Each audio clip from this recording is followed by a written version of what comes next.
Every episode of Star Trek is great and everyone loves them, right? So I'm Sean for Trek Culture, and here are 10 Star Trek episodes that the actors regret. 10. Prophet and Lace, Armin Shimmerman. Prophet and Lace is the 6th season episode of Star Trek Deep Space Nine that sees Quark undergo gender reassignment surgery. Directed by Alexander Siddig, the story began life as a serious exploration of the son coming to understand the mother. However, during production on the episode, the producers pushed for a funnier tone. The result is a badly presented parody of cross-dressing and gender dysphoria, which was antithetical to the initial pitch. Armin Shimmerman expressed regret at the way the episode ended up, citing the heart attack scene in particular. When they first filmed it, he and Cecily Adams, who played Ishka, did it straight.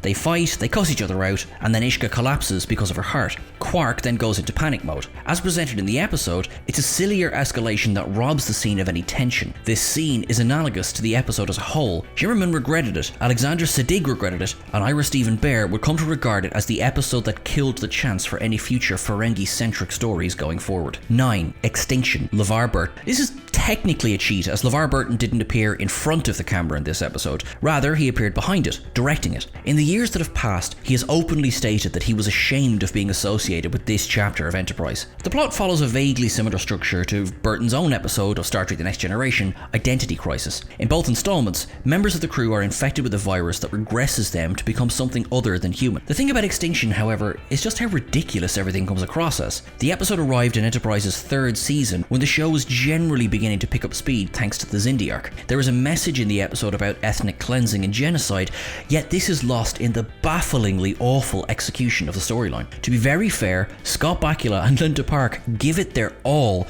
as they act the part of the infected, yet that really is the nicest thing that could be said about it. 8. These Are The Voyages, most of the main cast. The final episode of Star Trek Enterprise depicted the crew that audiences had been following for 4 years as holograms, with Riker interacting with them throughout the episode. It was designed by Brannon Braga as a valentine to Star Trek in general, and was panned by critics and cast alike. In the years that passed, Braga began to apologise profusely for it. He believed that the episode was a narcissistic attempt to make a tribute to all of Trek, but failed. He said that in all of the time at Enterprise, this episode was the only one that caused Scott Bakula to get pissed off at him. Jolene Blaylock described it as simply awful, while guest star Jonathan Frakes bluntly said that it stinks. Although some of the featured actors, such as Dominic Keating, John Billingsley and Marina Sirtis, took a softer approach, it's fair to say that as the last episode of the show overall, it was a misjudged endeavour. Many of the crew consider the preceding episodes, Terra Firma and Demons, to be the actual finale to Enterprise. Oh, and that entire scene with Trip, dream sequence. Prove us wrong. 7. Spock's Brain, Leonard Nimoy. While the episode is a milestone in the franchise's history for just how bad it is, Spock's Brain is also firmly in the so bad it's good camp. The episode was made with the slashed production budgets of the 3rd season, serving almost as an insult to the fans who campaigned to keep the show on the air. Leonard Nimoy is of course front and centre in this installment, and related in his autobiography that he felt embarrassed for almost the entire shoot. Though it was a feeling that would come back several times in the 3rd season, Spock's Brain bore the brunt of the criticism here. It's not simply that it's a bad episode, though that's without question. The episode seems dumb. Vulcan physiology allows them to exist without a brain for 24 hours, which is a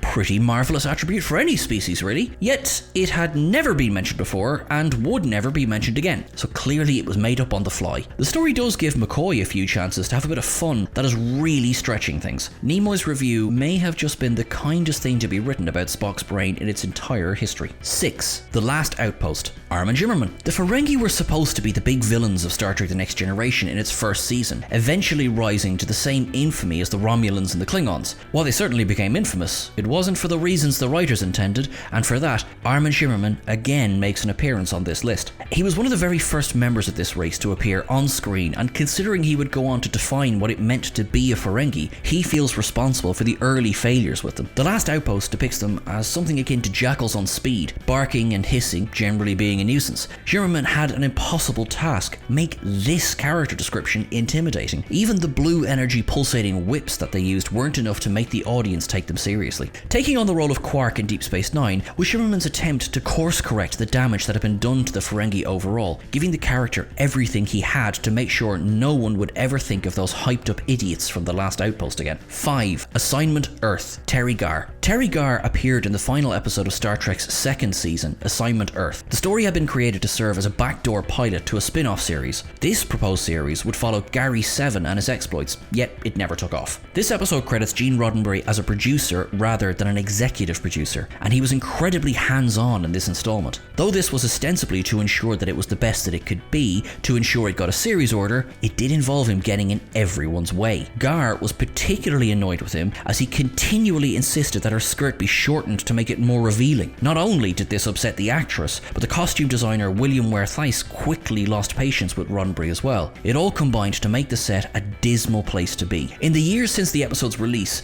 Terry Garr refuses to talk about Star Trek at all. She's incredibly derisive of her experiences, balancing never talking about it with making sure any interviewer knows how little her opinion of it is. 4. Move Along Home, Avery Brooks. Move Along Home has become a running joke in the Star Trek fan community for its silly themes and that song. Once those lyrics get into your head, there's usually no chance at salvation. However, that's not the part that makes Avery Brooks cringe in this episode. He said before that, despite the silly tone, he could excuse the song and the basic plot. For him, the deal breaker was making the main cast play a game of hopscotch through a corridor on their way to escape. Deep Space Nine was still in its first season, with this episode being in the first half of the episodes. Similar to the issues that faced the Naked Now in The Next Generation, the audience hadn't had the time to get to know the crew before they were being asked to see them in this ridiculous situation. To be fair, while the episode still contains moments that are akin to having one's teeth drilled, it has aged, with the aid of nostalgia, a little better than many of the other entries on this list. Just don't ask Brooks to sing the tune of Alan Moraine anytime soon. 3. The Killing Game, Robert Beltran. The Killing Game was the two-part episode from Star Trek Voyager's 4th season that saw the ship overrun by the Hirogen. The crew were forced to enact holographic simulations of brutal conflicts from history, again and again, all for the enjoyment of the hunters. Naturally, World War II quickly caught the Hirogen's eyes, and a recreation of a French town in the grips of Nazi oppression followed. Robert Beltran hated the episodes, believing first that they were offensive to German fans of the show. The Nazis were an easy villain to portray, yet every single German character was portrayed as evil, with no attempt to show any double agents or spies, for example. Leading on from this, he felt that the episodes were not well written. Writer and producer Joe Menosky acknowledged that it had been a long gestating idea that changed form several times, though the idea of putting the crew in a World War II scenario was one of his first pitches to the series. Despite Beltran's feelings on the episodes, its success in being aired on a single night led to the creation of Dark Frontier, which was always intended to be a TV movie. 2. Up the Long Ladder,